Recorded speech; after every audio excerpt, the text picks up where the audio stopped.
大家好，我是夏妈，今天分享一个剁辣椒的做法，非常的简单，喜欢大家可以试一下。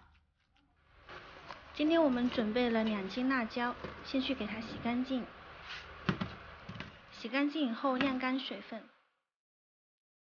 晾干水分的辣椒我们剪成段，用料理机打碎。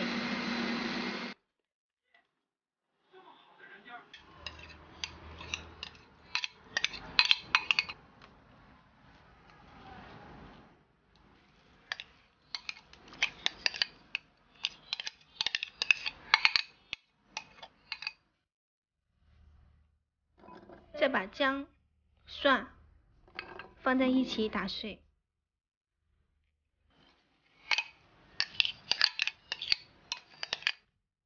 加入食用盐、白糖、高度白酒、生抽，给它拌均匀就可以了。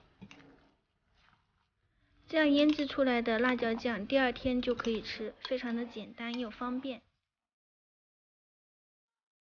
装剁辣椒的罐子选用玻璃罐，用开水烫一下，晾干水分，把辣椒酱装进去，放到冰箱储存，可以放很久。喜欢大家可以试一下。我是夏妈，我们下期再见。